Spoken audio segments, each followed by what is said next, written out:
Hey, it's Wednesday night and I don't really feel like cooking, so I ordered some takeout noodles from a recent local place. I think I've showed it before, but it's basically house chow mein with soft noodles and it has a ton of vegetables, some chicken, a tiny bit of shrimp in it. It's just overall really delicious and it's $12, so $12 for 2 meals is pretty good. Um, yeah, just going to walk over. It's like a short 5 minute walk. It's downtown. And then after that, yeah, I got some Diablo 3 to play. So I have some raw food down, and she is really anticipating it, as you can tell. We have two cats rounding around, circling around the food. Milo, I see you trying to stick your face in there. Don't worry, I will protect your food for you. And then here we go. Break. Good girl. Just launching herself over. Just siphoning it down. It's gone already.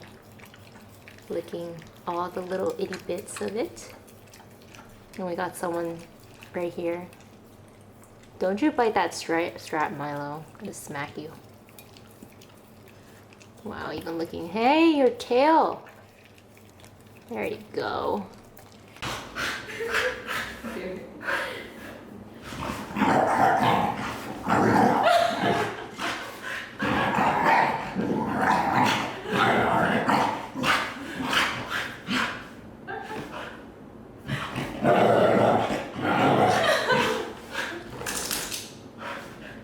So here we have my absolutely delicious meal. I put quite a bit in here because I didn't really have a proper lunch today. I was really bad. Didn't have enough time, so I just ate a granola bar and some corn.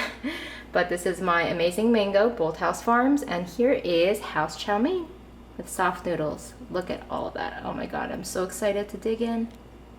Hey, so Milo, stop it.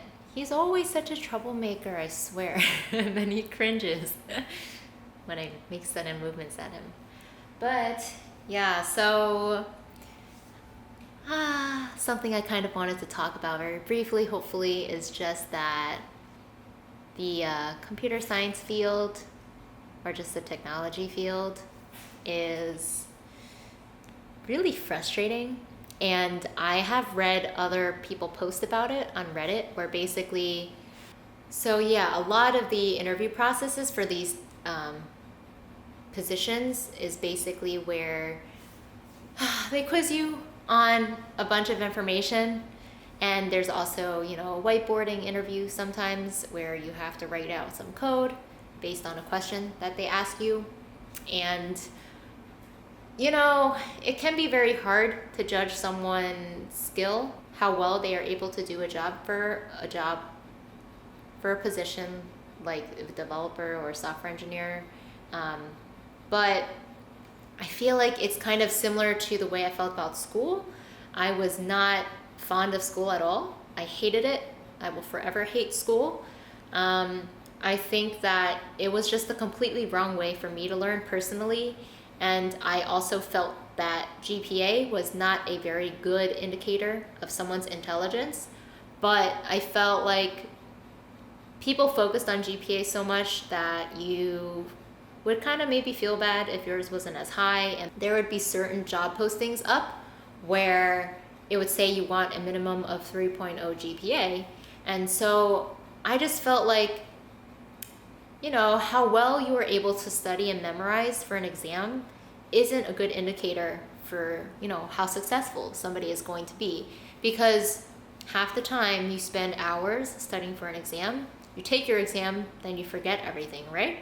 So that is not realistic at all. Work is not like that. When you are doing a job like a developer, you use Google as a resource constantly. You use your coworkers as a resource. If you don't know something, usually they encourage you to learn, or they encourage you to get the answer in any way you can. So that environment is really different than what you go through for an interview process where they quiz you on questions. It's kind of like textbook questions. Like, what is this? What is the difference between these? Give me 4 properties of this. And questions like that, I am just terrible at. I am awful at it because I don't take the time to study for them. The resources online for questions like that are pretty bad because they would be asking you a question about what something is, and usually you want a really quick and direct answer, but online all of these sources provide like paragraphs for an answer. So just overall in general, a lot of companies do interviews like this, and I kind of understand it has started to become really baseline. And even I've read a few people making posts, maybe like a few older generation people who never had to interview like this. I feel like in a lot of different fields, your interviews revolve around your personality and just the way you present yourself, right? They don't need to go through a quiz like developers need to. And I always envy those people because I feel like I usually feel pretty good on the phone, and I feel like I'm pretty coherent when I talk about stuff. I don't come across awkward or anything when I talk to interviewers. It usually feels like a conversation to me because I am pretty good at sounding lighthearted or being very easygoing to talk to. But I do struggle on the interview questions portion, and I feel like it's kind of based on principle for me that I don't want to spend all of that effort to memorize answers to those questions. Maybe it's not so much memorization instead of just me knowing the knowledge offhand, but it's just tough. It's frustrating. Once you answer those questions on an interview, it's not really relevant to what you actually do for the job because you have resources. Real life resources are rarely like not available to you. So it does bother me where they're like, take this test, don't use any resources to help you with this because we want to make sure that you can do this on your own. So like for something like the Blizzard take home, they're like, don't use any resource, which is ridiculous, but all these places do it. And it obviously makes it very hard for me to find a job because I'm really not fond of the process. Lately, I've been starting to think about alternatives that I would really enjoy doing.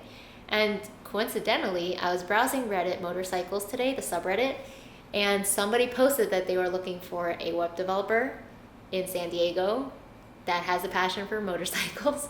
And this kind of sounds like a dream to me because it's so strange that that post would be up there, happen to be in my location, happen to be in my field, and happen to revolve around motorcycles. I just thought that was really strange.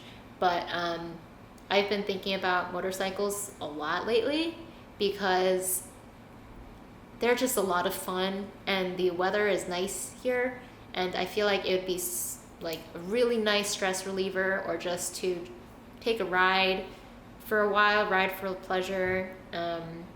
And I really do miss the feel of it, so I would really like to get one soon.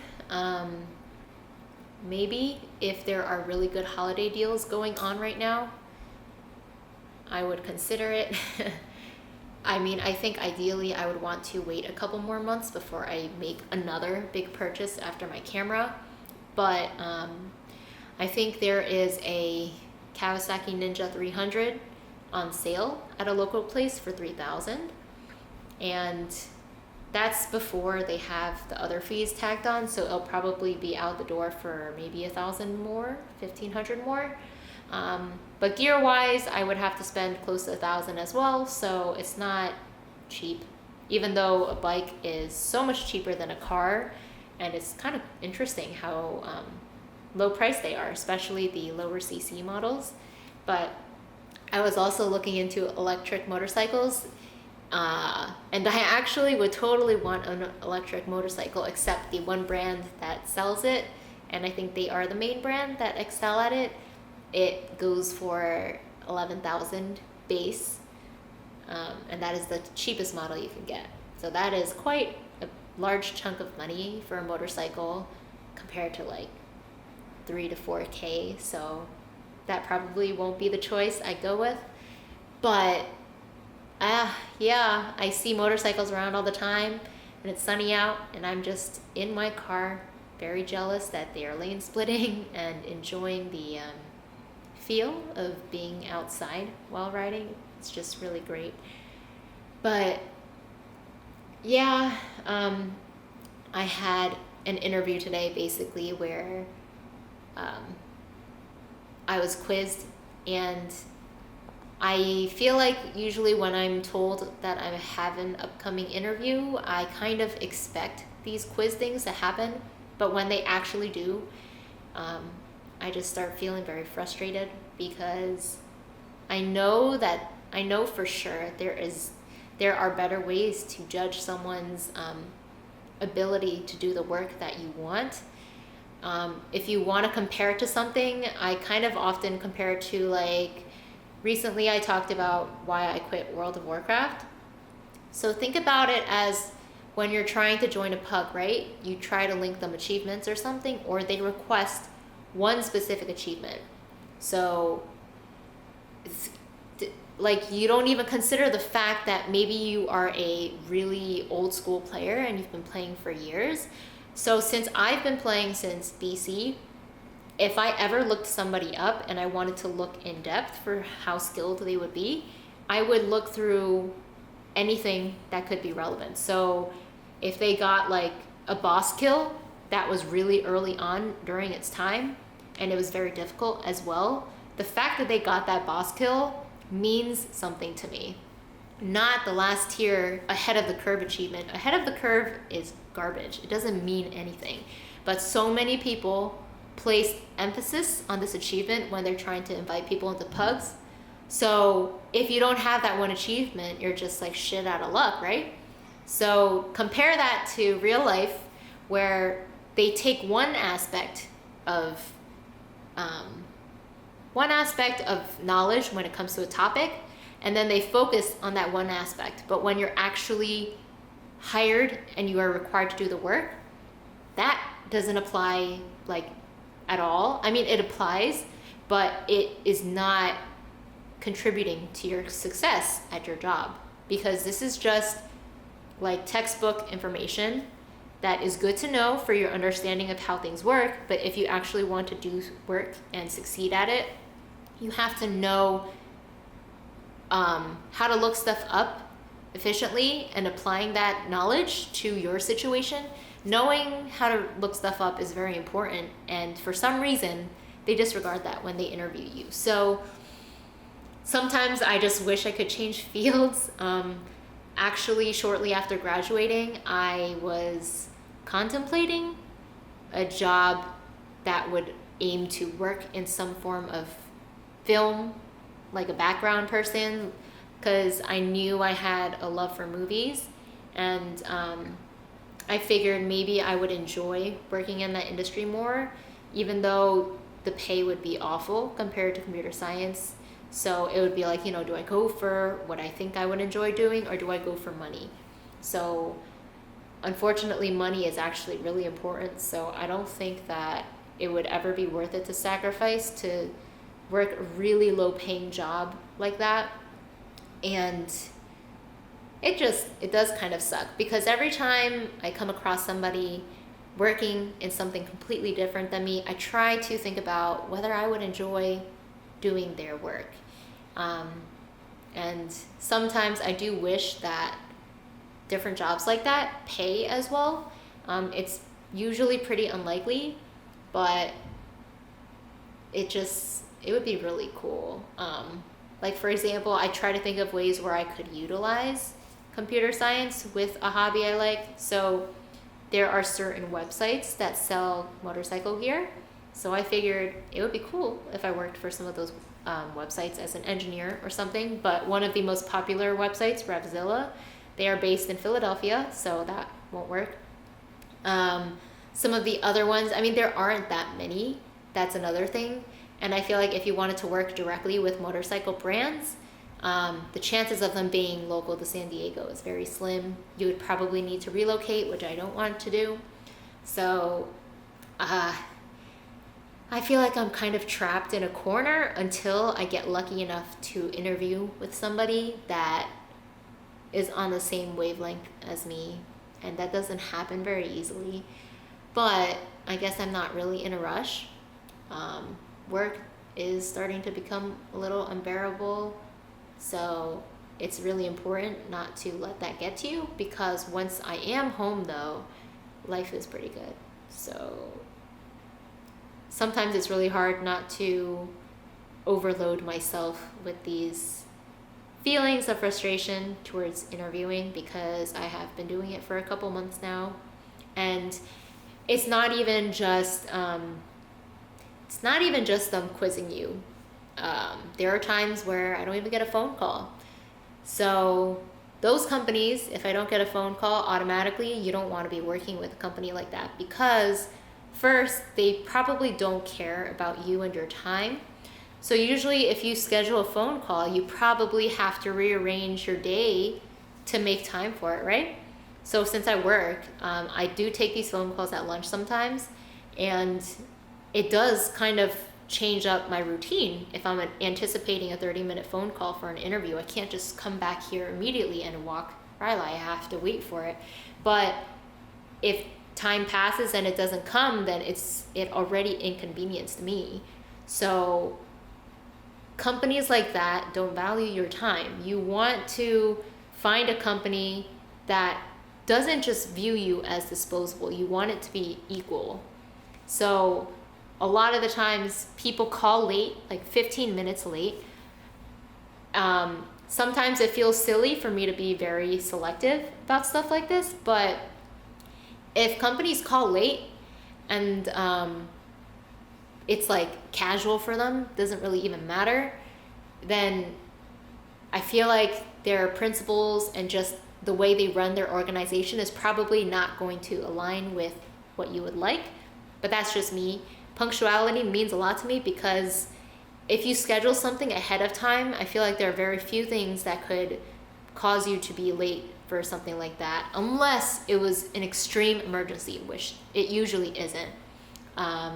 So had calls not happen, and immediately after that happened, I was just like, yeah, done with you guys. And actually, I never even got a response from them after not getting a call. So sometimes they would be hard to reach, they would not call you, or they would be very shitty with their communication, making it very difficult to schedule an interview when all you have to do, I respond to these emails immediately, and then it either takes some days to respond, weeks. I actually have a pending interview with the company Lados, and my last email with them was like 10 days ago, where they were just saying that the holidays are slowing down recruitment and that they're still like waiting on the process, when it probably just means like, I'm lazy, I don't want to do my job. There's 3 weeks in between Thanksgiving and December, so it doesn't mean that they can fuck around for 3 weeks. I mean, what else are they going to do? They're a recruiter. But yeah, the job search process is terrible. I don't know if it's the same in other fields, but there are a lot of incompetent people that do these communications. They make it extremely difficult, which is pretty amazing when all you have to do is like keep track of candidates, write emails, and just communicate with people. I kind of wonder if our change in society and our lifestyle has made us really terrible at communication, because it's very rare to find someone that values communicating in a way that makes it feel like they value your time. So just hopefully people can get something out of me ranting about this, which is just like, if you are someone that is interviewing for jobs, I know oftentimes people feel like, as the person that is seeking the job, you feel like companies are doing you a big favor by interviewing with you. But the thing is, it should be equal, right? They are looking for someone to fill a position, and you are a candidate that is trying to see if it fits for you. So just because they're talking to you doesn't mean that you want to give up everything for them. Fit is extremely important because like that's kind of why I'm looking for a job right now. It's really hard to know though ahead of time what a company is like, what it's like to work there until you actually start work. But I just don't enjoy where I work because of the disorganization, really poor paid time off, and it's just, they just wing everything. Nothing is organized, and I think that's very important. They have random meetings. I have a demo like that I'm told about the day before, and then I'm expected to have it up and running. I don't know who my customers are. I don't know what the goal of my work is. I don't know any of these big picture questions. So when you are put in the unknown like that, you end up not caring about your work. None of your work feels very valuable. And plus, I feel like a lot of the features that I've been working on are the same things that I've been working on for the past few months. So in a broader sense, I don't feel like I'm actually expanding my skill set. Even though I'm getting good practice with JavaScript, a lot of the stuff that I do now is stuff that I'm generally quite familiar with, so I'm not actually learning. But okay, I will stop for now, but I do have the Victoria's Secret fashion show that I'm going to be watching. Let's see, it's already 9:30, so I don't really know if I'll have time to do anything else today. Tomorrow is already Thursday though, and then Friday, Dream League starts at 2 a.m. I think. So tomorrow, actually, if I am dedicated enough, I will probably try to sleep and then wake up for Dream League. So maybe sleep right after work. Actually, I have to think about that because I was planning on watching 3 Billboards with Frances McDormand. It's really high rated right now. Has Woody Harrelson. It was the writer for Seven Psychopaths and In Bruges, that was a really funny movie. Colin Farrell was great in that. So we'll have to plan stuff out, but I hope everyone's week is going well, and I hope you take something positive out of some of these rants that I have. But I will see you guys in the next video. Oh, my butt.